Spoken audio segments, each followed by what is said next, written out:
Здравствуйте, дорогие братья и сестры, рада видеть вас. Здравствуйте, дорогие друзья в интернете. Сегодня мы продолжаем семинар «Опыт личного благовестия», которым я делюсь уже несколько суббот.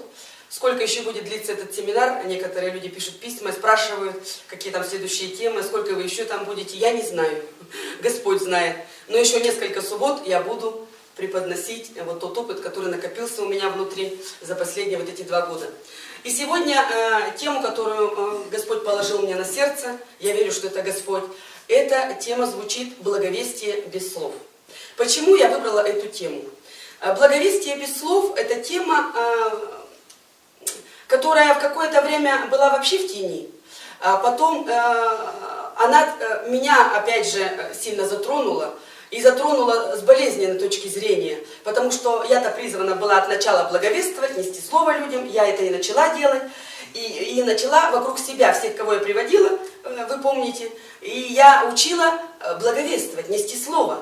Я помню, когда у нас вот офис был христианский, и когда люди приходили, а туда приходили практически каждый день, и почти каждую неделю там каялись люди, каждое служение, и прибавлялось людей. И мы младенцев спрашивали: как ты думаешь, зачем тебя Господь спас, но оставил здесь жить?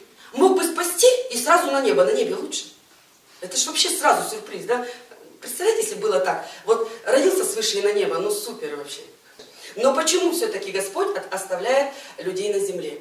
Вот этих своих рожденных младенцев, среди волков, своих агнцев, новорожденных, среди волков, среди этого мира развращенного, который становится развращеннее и развращеннее день ото дня. И жить становится тяжелее и тяжелее, мы это знаем, христиане. Но тем не менее, и ответ, конечно же, какой? Чтобы приводить других людей к спасению. Потому что Господь предусмотрел спасение душ не через ангелов, не через Духа Святого, хотя при помощи и тех, и других, и Духа Святого, и при помощи ангелов, но через слово проповеди, которое должно звучать из уст людских. Да? То есть люди спасают людей. Еще в свое время, первый год, наверное, я была в церкви, и начало звучать с кафедры такое слово, что призыв, вернее, такой: не надо на работе там рассказывать всем, что ты христианин, не надо говорить о своей вере, лучше работайте. Лучше всех. Лучше будьте самым лучшим работником, а не надо всем позорить там Христа. Потому что после этого сначала про Христа расскажут, а потом мало ли какие ситуации бывают некрасивые. И потом, значит, имя Христа порочится. Мне было очень больно, и внутри у меня было раздвоение. Я не знала, как мне быть. Как мне быть по отношению к тем людям, а их было, наверное, у меня самое большое количество по сравнению с другими христианами в церкви. Мне Бог прилагал огромное количество младенцев. Я их учила одному, с кафедры учили тому, что не надо благовествовать. Вот тихонько работай безмолвно, и люди все поймут, что ты христианин. И я собирала опять говорила: вы не перестаньте говорить, вы не перестаньте благовествовать, потому что это неправильная позиция. И прошли годы. 10-11 лет уже. И ничего не поменялось в моем сердце, ничего не поменялось в моей позиции, потому что я как благовествовала сама, так и благовествую, не затыкая рот. И всем, кто вокруг меня, я тоже говорю, я хочу сказать большое Богу спасибо за вас, потому что вы у меня тоже такие же. И тоже все благовествуете на всяком месте, всякому человеку. И это приятно Богу, это приятное благоухание Господу. И вот сегодня я буду говорить об этой теме отдельно. Ее можно было даже причислить к лжеучениям, понимаете?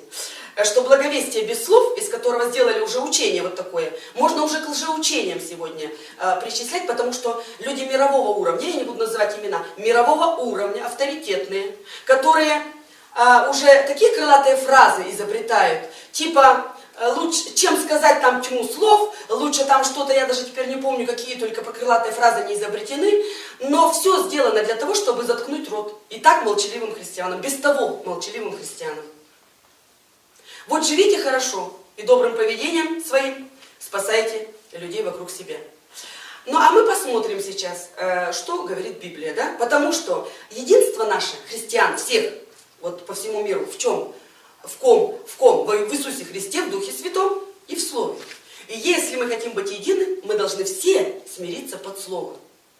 Не потому, что я вот должна сейчас переубедить или показаться умнее, чем вот тот мировой проповедник или проповедница, которые так говорят. Да нет, речь идет не об этом вообще, а речь идет об истине. Только истина защищается Господом, только истинное Слово Божие, оно помазано Духом Святым. Все остальные красивые изречения, мудрые изречения, это всего лишь мудрость человеческая, к которой Бог относится никак, скажем, Он ее никак не ценит. Я тоже. Итак, посмотрим, что говорит Библия. Деяния, 10 глава, с 1 по 6 стих. Очень интересное местописание. Это не мое откровение. Это откровение когда-то получила Лена Куц. А она получила его из проповеди, которую услышала в интернете. Это было несколько лет назад. Я была в восторге от этого откровения. Я ее так благодарила. Говорю: Лена, спасибо тебе. Просто я не знала, как выразить. Я не знала, как это аргументировать, вот, общаясь с теми людьми, кто протестует против того, что говорить, и идти говорить людям и рассказывать Евангелие. Я не знала, как людей замотивировать на это. И даже была в отчаянии в какое-то время. И вот в такой критический момент пришло вот это откровение. Какой-то брат вот эту проповедь читал. Это про Корнилия. Помните, да? Когда Петр, это самое начало церкви. Самое начало благовестия. Только Иисус вознесся, и вот уже начались их действия. В Кесарии был некоторый муж именем Корнилий, сотник из полка, называемого Италийским, благочестивый и боящийся Бога со всем домом своим, творивший много милости народу и всегда молившийся Богу. Он в видении ясно видел около 9 часа дня ангела Божия, который вошел к нему и сказал ему: Корнилий.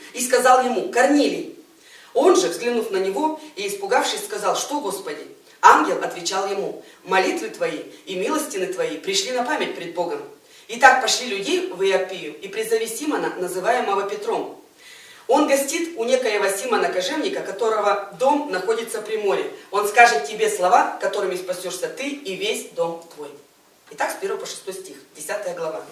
Обратим внимание на такие слова, на такие места, что ли. Творил много милостины народу человек. Всегда молился Богу. Вообще, идеальный человек. Вот смотрите, сколько он делал добрых дел. И какой он правильный был по поведению. Давайте, смотрите, человек-то верующий. Постился-то он несколько дней, вы понимаете? Постился. Ангел к нему явился. Но не каждому является ангел. А тут вообще язычник. И к нему является ангел живого Бога. Ну и что, Господь, нельзя было спасти, что ли? Через ангела. Но ведь уже он почву такую подготовил добрыми делами и правильным поведением. Такой благочестивый человек. Ангел явился, сказал бы: вот тебе печать от Господа, спасен, молодец, дерзай дальше, живи и делай тоже. Но не произошло именно так. А произошло как? Вдруг ангел явился, чудо такое вообще. Чтобы сказать, итак, пошли людей в Иопию, призови Симона, называемого Петром. Он гостит у некого Симона Кожевника, которого дом находится при море. Он скажет тебе слова, которыми спасешься ты и весь дом твой. Вот как интересно. Сверхъестественного недостаточно. То же самое апостол Павел, ему было сказано. Также, помните, апостол Павел? Иди туда, такого найди ученика, и он тебе скажет. Анания, да. Анания, когда он ослеп. Да. Да. И посмотрите, Дух Святой сказал, но Дух Святой сам не сделал. Дух Святой сам зрение не открыл. Надо было на самом деле Духа Святого услышать Павлу, пойти к нему, тот помолился за него, сказал ему, и он к тебе скажет, что дальше делать. Кстати, Господь сказал. Он сказал, что делать, Господи. Вот. И через Духа Святого было сказано: пойдешь к Анании, к ученику, он тебе скажет, что дальше делать. Посмотрите, как в сотрудничестве Господь работает, да? Ангелы сотрудничают с человеком, Дух Святой, но ключевым все равно звеном является в благовествовании человек. Почему? Потому что ему дано вот это слово. Слово, которое слышимо для всех неспасенных, для всех людей. Когда я говорю, все слышат, а Дух Святой, когда говорит, не все слышат. Да? Я ангелов еще не видела ни разу своими глазами, тем более мир. Поэтому Господь не собирается все менять во Вселенной. Невидимый мир, он духовный мир, он невидимый мир, да? А материальный мир — это материальный мир. Человек в материальном мире находится. И дано материальное слово, то есть слово, слышимое вот этими физическими ушами, физическими глазами. И поэтому пойдешь туда, и он скажет тебе слова. Оказывается, нужно сказать слова через который спасешься и ты, и весь дом твой. И как опасно говорить, что не надо слов, а надо просто жить хорошо, благочестиво, очень хорошо трудиться и так далее. И ведь в чем опасность? Здесь даже вот несколько кособочин таких я вижу и увидела. В церкви, где призывают лучше показать Христа через свое поведение, они уводят людей, знаете, во что? В трудоголизм. Люди, они думают, что если они работают на работе, да в поте лица, да больше всех, и за всех, то это якобы как-то прославляет Бога, привлекает людей ко Христу и спасает вокруг них людей. Покажите мне хоть одного такого трудоголика, вокруг которого поле спасенных людей. Потому что трудоголизм – это идолопоклонство. И вот пастора вместо того, чтобы научить проповедовать, очень часто, я не хочу критиковать, Боже, сохрани меня. Я благословляю всех. Вместо того, чтобы учить людей проповедовать Слово, говорить Слово, через которое спасаются будут души, мы учим людей работать, не покладая рук. Этим людям потом, в конце концов, становится даже некогда молиться. И в эту же церковь приходить. Уже им не хочется. И семьи оставлены. И семьи оставлены. Вот, начинается с малого. Всего лишь очень хорошо работай, очень хорошо трудись. Да, как следствие отношений моих с Господом. Я буду ради Господа. Я дома-то ради Господа уборку делаю. Я вам правду говорю. Не хочу я дома мыть. Мне не надо никакая чистота. Я умываюсь и расчесываюсь только ради Господа и ради вас. Правда, и ради тех, кто будет смотреть. Ну не надо оно мне. Мне много чего в жизни не надо вообще. И я делаю это ради Господа. Но не на... А можно ведь делать из внешности идола. И можно все туда пустить, в эту внешность. Понимаете? И точно так же из дома, из чистоты. Недавно я читала такую статью, что пастор жаловался на жену. Из чистоты сделала идола в доме. Вообще, то есть все там ради чистоты в доме. Да, чистота это хорошо, но когда это идол, это уже плохо. Очень опасно.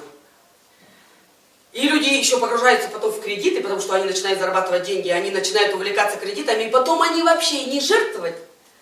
Богу не жертвуют. И уже забыли, и их нет. Начинали работать активно. И уж о каком спасении Вы его и его говорите, дома речь? да. Ни о каком спасении. Поэтому очень опасно слушать авторитетные речи и слепо повиноваться им. Вы и меня проверяйте, пожалуйста. Поэтому я всегда оперирую словом и зачитываю. Проверяйте все Духом Святым. Не доверяйте никакому человеку, меня включая. Нельзя. Время очень опасное, последнее время. Еще одно местописание мы зачитаем. Марка 16 глава, любимое мое место. Итак, идите по всему миру. И сказал им, идите по всему миру и проповедуйте Евангелие всей твари. Кто будет веровать и креститься, спасен будет. И кто не будет веровать, осужден будет. У веровавших же будут сопровождать сии знамения. Именем моим будут изгонять бесов, будут говорить новыми языками, будут брать змей, и если что смертоносное выпьют, не повредит им. Возложат руки на больных, и они будут здоровы. Марка 16 глава, с 15 по 18 стих. Я специально зачитала контекст, то есть, что должно сопровождать людей, когда они проповедуют. Потому что идите по всему миру и проповедуйте Евангелие. И вот здесь мнение-то и разделяется. Как проповедовать?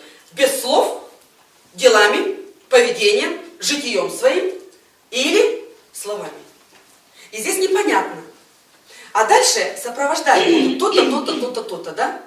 И здесь нигде нет о том, что сопровождать будут, что должны сопровождать вас добрые дела, там, любовь друг к другу. Потому узнают, что вы мои ученики, если будете иметь любовь друг к другу. Это мир. Потому узнают, что вы христиане. Если вы любовь друг к другу имеете, то и христиане, то и мир обратит внимание на это. Но не спасены будут люди через нашу любовь. Они только узнают нас. Привлечь внимание можно. Привлечь внимание. Что потому узнают, что вы мои ученики, если будете иметь любовь. Но сопровождает проповедь Евангелия всегда сверхъестественная сила Духа Святого. Это божественное здоровье, исцеление. Я говорю здоровье, потому что исцеление, иногда на исцеление акцента, вот в нашем, допустим, служении, просто божественное здоровье, многолетнее у людей. Когда люди приходили с хроническими заболеваниями, у нас практически все были.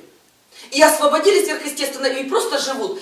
Годы и десятилетия живут в здоровье. Это ли не чудо от Господа? Это великое знамение, которое привлекает сегодня всех наших родственников, которые не верили, которые сопротивлялись, а сегодня они так с удивлением смотрят. И исключение составляет мой муж. Его грех погубил. И он это все сам осознал. И у него оригинальная, я думаю, вообще судьба такая. И она тоже, даже его смерть привлекла многих людей в Царство Божие. Он как исключение исправил. Но я говорю о правиле. Это привлекает людей. Когда мы всегда в радости, в силе Духа Святого. Когда мы на самом деле нет страха у нас и ничего. Но изгонять бесов, говорить новыми языками, мы говорим новыми языками. Бесов, было несколько раз в моей практике. Да, я знаю, что если я сразу его не изгоню вот так вот, я знаю, что бес все равно уйдет в моем присутствии. И я наблюдала это очень часто, когда бесы просто уходят, если не в моем, так в нашем присутствии. Они просто не могут устоять, и они убираются во имя Иисуса Христа. А помнишь, Леня, мы с тобой шли, мы с ним рекламу делали на Карла Маркса 4, тоже к какому-то мероприятию. И идем там от Карла Маркса 4, это площадь Ленина, переход подземный. Мы идем с ним в таком помазании, что-то там говорим. Мы еще тогда в деревне ездили. Ля-ля-ля-ля. Приближаемся, парень сидит такой, инвалид на ступеньках. Мы так поднимаемся. Мы еще в шагах 5-6 от него были. Его как повергло, как он начал кривляться, вот как Иисус. Приближался Иисус, и там парня повергло, и начало. Мы пережили это с Леней. Мы как возложили на него руки, народ идет мимо нас, центр города. Мы на языках, как давай там связывать это все. А он раз, и как будто умер. Все как по Библии. Раз, и лежит без дыхания. И не понять, что, Леня, а что ты? Сейчас он должен очнуться в здравом уме уже. Все. Он раз так глаза открывает, мы его посадили. Он раз такими ясными глазами. А я так торопилась, Леня остался с ним. Он ему рассказал, он ему дал приглашение в церковь Агапа. Он, оказалось, живет недалеко, где-то в центре города. Пригласил его в церковь. И у него просто здравые глаза. Вот он очнулся после этой нашей молитвы. И все понял, и принял всю информацию. И дали ему Библию, и пошли дальше. Такая практика была. Просто шли. И уже за несколько шагов его уже повергло. А потом он говорит: Люба, я первый раз в этом таком участвовал. А у меня было в магазине, в супермаркете. Это было, наверное, зимой. Я в супермаркете в Ближнем Рита была. И вдруг такой вопль, это был вечер. Такой вопль, крик какой-то, ужаса какого-то. И все закидались, и я рассчитываюсь. Я прямо вот вытащила уже деньги, кошелек, все. Я рассчитываюсь, карточку здесь. И вот этот вопль и ор, я понять не могу, что. А там за стеллажом девочка, одержимая девочка, она эпилепсичка, она упала. И мать ее как начала орать, вообще так начала орать. Видимо, каждый раз боится, что она умрет. А тут просто, кто видел эпилептиков, это страшное зрелище. А когда язык западает, и она мертвая вообще, и пена у рта, и там вообще, это страшное зрелище.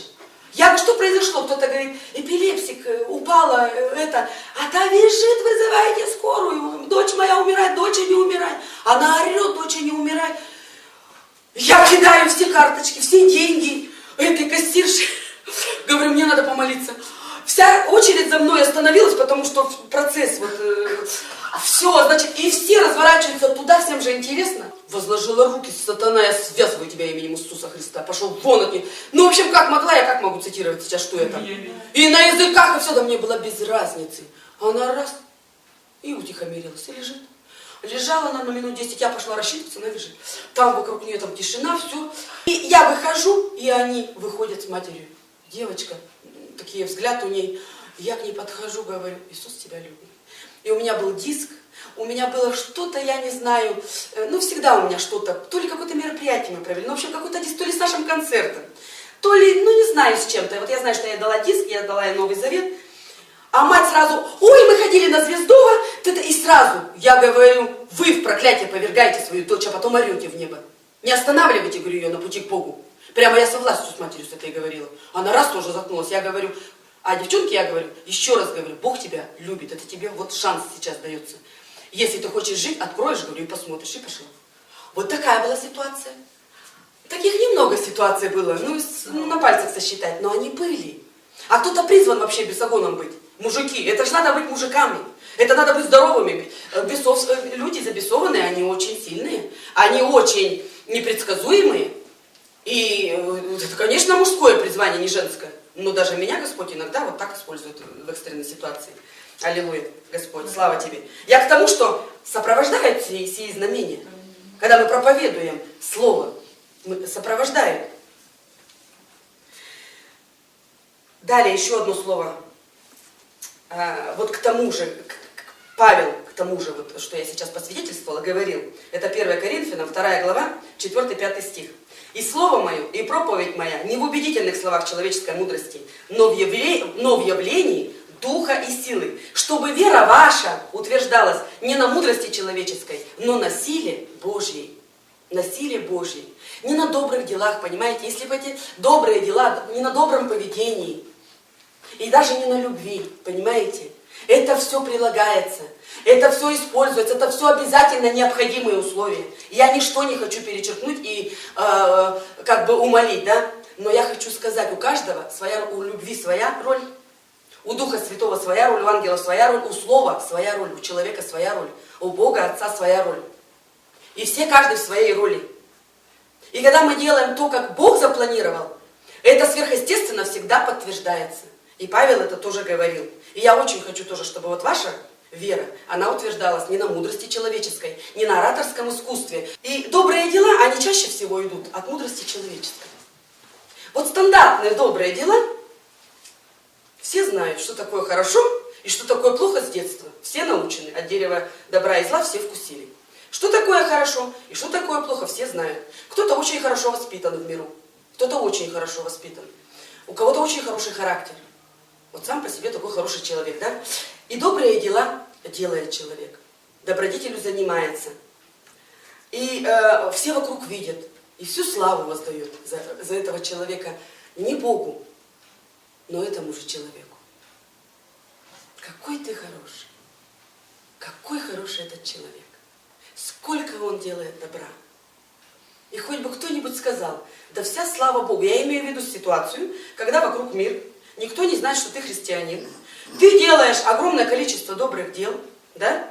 Ты выполняешь прекрасно свою работу на рабочем месте. Все делаешь идеально, но ни слова про Иисуса не говоришь, ни слова Евангелия не употребил. И все говорят, какая женщина, какая у нас начальница отдела кадров. Да, допустим. Итак, но свое помазание Господь, да, дает только на слово истины. На слово истины. Не на добрые дела. И очень много добрых дел делается сегодня, таких, которых Бог и не просил.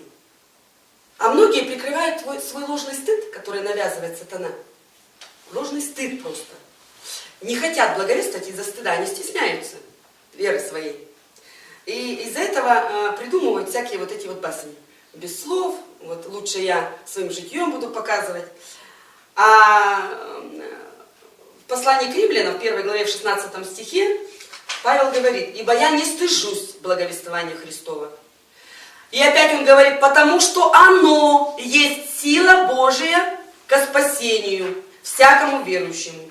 Во-первых, иудею, потом и елену. Итак, посмотрите, он, во-первых, не стыдится благовествования Христова. Почему? Да потому что в нем сила ко спасению, в благовествовании. А что такое благовествование? Слово о кресте. Благая весть. Благовествование, это донести людям нужно благую весть. Слово о кресте.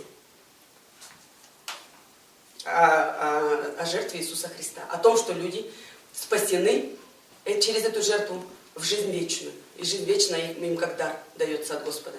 Это благое слово, это благовествование, это благая весть или радостная весть на греческом, да? Так вот мы, когда эту радостную весть говорим, в этом есть сила ко спасению. И ни в чем другом. А все остальное подтверждается, прилагается, усиливает это. И все вместе в комплексе это вообще получается прекрасно. Вот когда человек имеет истинную любовь к ближнему, вот первый семинар наш был, главный мотив благовестия, да? Это любовь. Любовь к ближнему.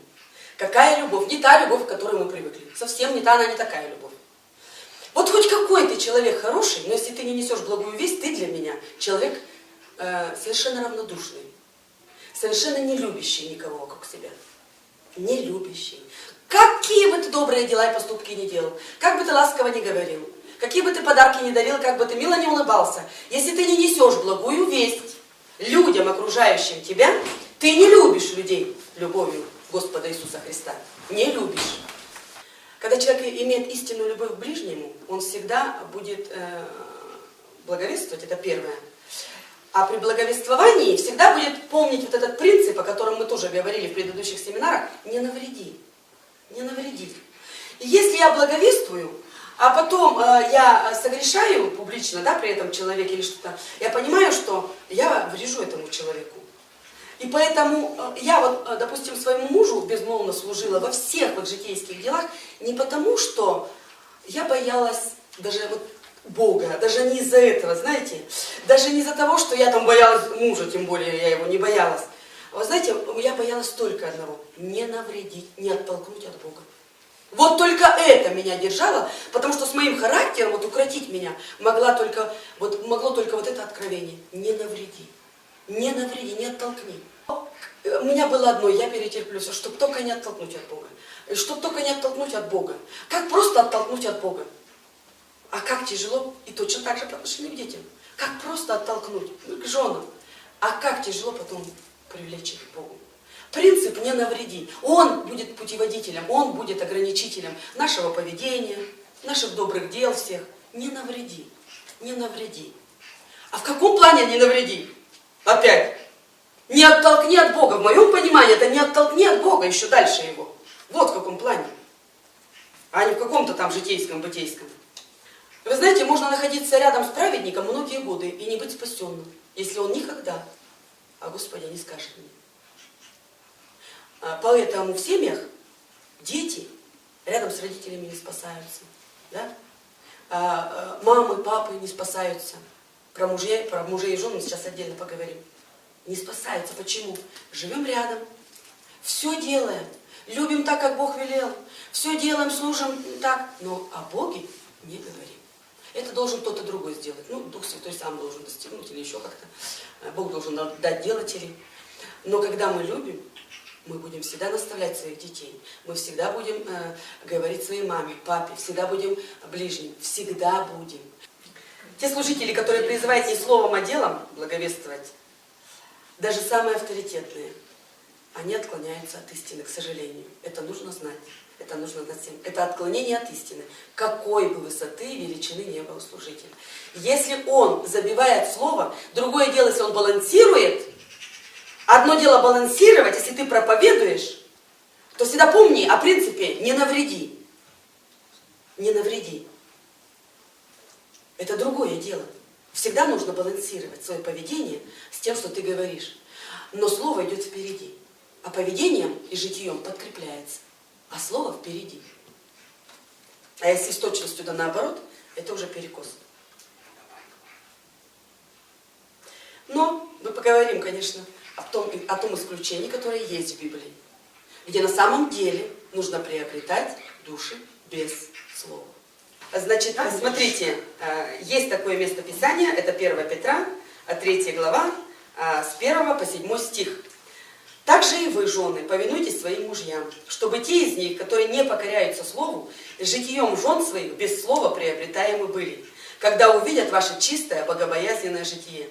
Да будет украшением вашим не внешнее плетение волос, не золотые уборы или нарядность в одежде, но сокровенный сердце человек, в нетленной красоте, кроткого и молчаливого духа, что драгоценно пред Богом. Так некогда и святые жены, уповавшие на Бога, украшали себя, повинуясь своим мужьям. Так Сара повиновалась Аврааму, называя его господином. Вы дети ее, если делаете добро, и не смущаетесь ни от какого страха. Так и вы, мужья, обращайтесь благоразумно с женами, как с немощнейшим сосудом, оказывая им честь, как сонаследницам благодатной жизни, дабы не было вам препятствия в молитвах». Итак, здесь наставление к женам, к мужьям, чтобы обращались благоразумно, как с немощнейшим сосудом, да, чтобы не было препятствий в молитве. А вот к женам конкретно, чтобы без слова приобретаемы были. Я бы хотел добавить, что это нисколько не отменяет то, что ты говорила ранее, что делами все равно человек не спасется. Делами лишь он увидит, мы все слышали свидетельство Глаштегина, помните? То есть нельзя противопоставлять, этих мы приобретаем проповедью, а этих мы приобретаем домашним без слова. Он просто скажет, да, Бог есть. Но потом пойдет и все равно услышит слово Евангелия, ну там, куда жена ходит, к примеру, и только тогда спасется.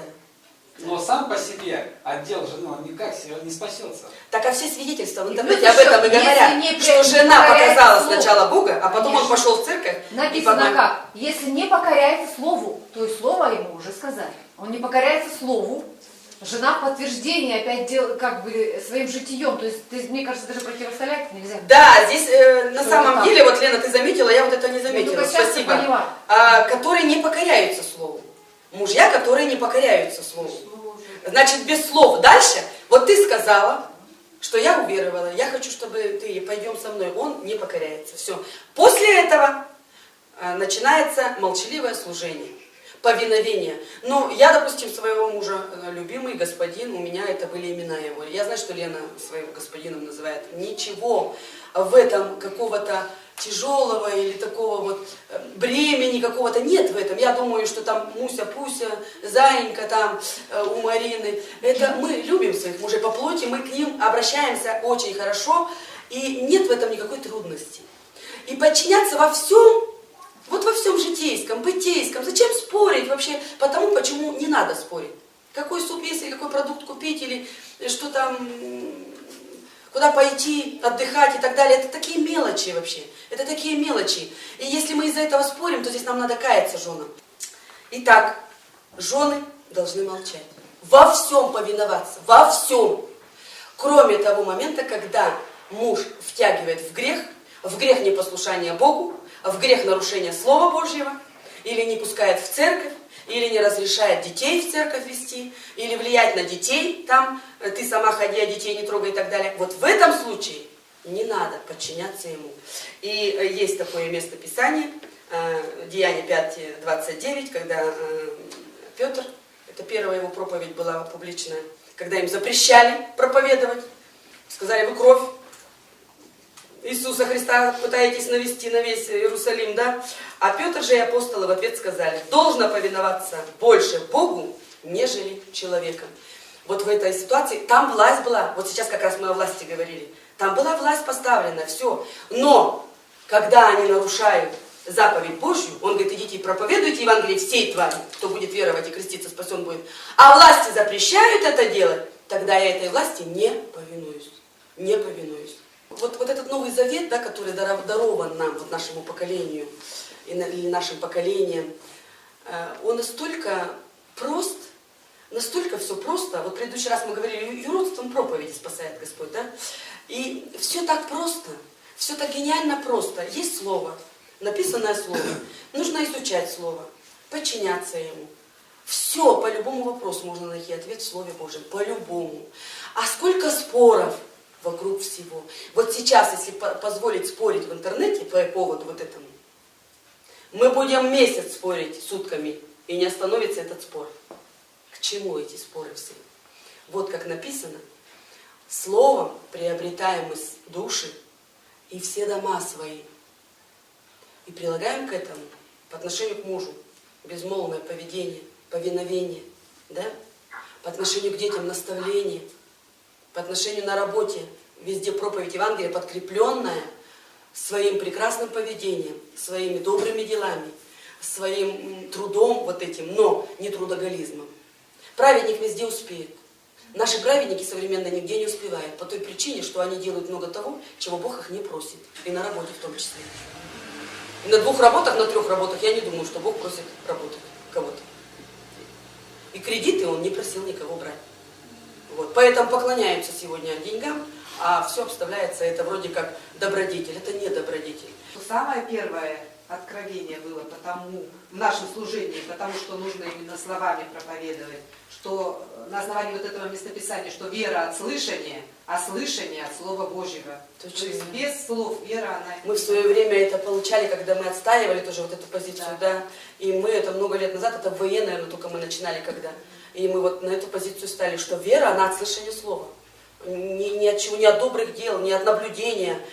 Если мы, взирая на образ Божий, преображаемся в Его образ, это вот такое таинство есть, да, когда мы взираем на Иисуса через Его Слово, преображаемся в Его образ, то нет такого таинства, чтобы человек мирской взирал бы на христианина, добропорядочно преобразился бы в Его образ. Нет, такого нет, только через Слово. Я добавить хочу, что веру и дела, слово, благовестие, дела, что вера от слышания слова, но само по себе слово, как и вера, мертва.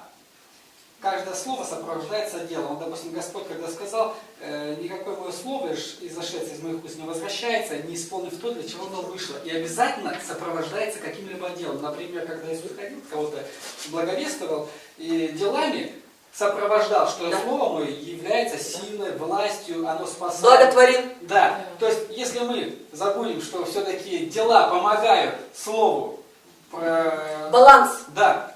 Само по себе просто благовестие, оно будет существовать. Оно пустое. Пустое. Во-первых, благовестие будет даже убийственное. Благовествуется в нем много. И впустую, и в холостую, и лжеучений много благовествуют. В кавычках благовествование. Не помазанное Духом Святым слово, буква, она убьет. Она никого не оживит. Пустословие. Да. Это называется пустословие, это Ленина последнее откровение. А второе, вот то, что я говорила, баланс. Слово идет впереди, дела подкрепляют. Да. Все должно быть в Слово балансе. сделал, получается, мертвое. И дела не спасают никого. Делами не спасется никакая плоть Да. вообще.